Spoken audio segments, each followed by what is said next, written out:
لیکن اس میں اور بات ہے جو میں انشاءاللہ بتاتا ہوں آگے، یہ حدیث بتائے گی کہ اگر ایک آدمی جمعہ کے لیے آتا ہے تو وہ 2 رکعتیں پڑھے بغیر نہ بیٹھے، چاہے امام خطبہ دے رہا ہو، 2 رکعتیں پڑھے بغیر وہ نہ بیٹھے۔ جابر بن عبداللہ رضی اللہ عنہ کہتے ہیں جاء سلیک الغطفانی یوم الجمعۃ ورسول اللہ صلی اللہ علیہ وسلم یخطب فجلس۔ جمعہ کا دن تھا، سلیک الغطفانی صحابی ہیں، یہ جمعہ کے لیے آئے اور اللہ کے رسول صلی اللہ علیہ وسلم خطبہ دے رہے تھے، وہ آ کے بیٹھ گئے، صحابی آ کے بیٹھ گئے۔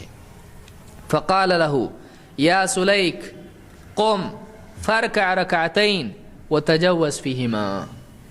آپ نے خطبے ہی میں صحابی سے کہا اے سلیک کھڑے ہو جاؤ، وہ بیٹھے ہوئے ہیں، کہا قم کھڑے ہو جاؤ، فرکع رکعتین 2 رکعتیں ادا کرو، 2 رکعتیں ادا کرو، وتجوز فیہما اور مختصر پڑھنا، تجوز ہلکی پڑھنا، زیادہ لمبی مت پڑھنا۔ ثم قال پھر کہا اذا جاء احدکم یوم الجمعۃ والامام یخطب فلیرکع رکعتین ولیتجوز فیہما۔ پھر باقی لوگوں سے کہا، اب یہ پہلا حکم کس کے لیے تھا؟ انڈیویجول کے لیے تھا، ایک شخص کے لیے تھا۔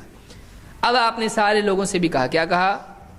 جب تم میں سے کوئی شخص جمعہ کے لیے آئے اور امام خطبہ دے رہا ہو تو 2 رکعتیں ضرور پڑھ لے اور ہلکی پڑھے۔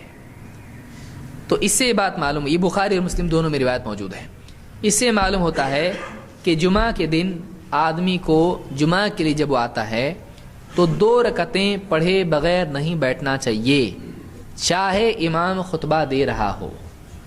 بعض لوگ کیا کہتے ہیں، بھئی یہ جو صحابی تھے یہ بہت غریب تھے، ان کے کپڑے پھٹے ہوئے تھے اور اللہ کے نبی صلی اللہ علیہ وسلم چاہتے تھے کہ لوگ ان کا حال دیکھیں، تاکہ ان کو، اسی لیے آپ نے ان کو کیا کیا، کھڑے ہو کے نماز پڑھنے کے لیے کہا تاکہ لوگ ان کا حال دیکھیں اور ان کی مدد کریں۔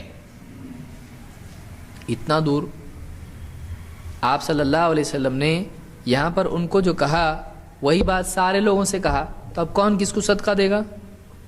جتنے بھی لوگ ہیں، آپ نے غریبوں کو نہیں کہا تم میں سے جب بھی کوئی غریب آئے جس کے کپڑے پھٹے ہوئے ہوں، جس کو صدقے کی ضرورت ہو، وہ آ کے 2 رکعتیں پڑھے تاکہ سب اس کے حال کو دیکھے، ایسا ہے نہیں۔ آپ نے کہا جب بھی تم میں سے کوئی آئے امام خطبہ دے رہا تو 2 رکعتیں پڑھے۔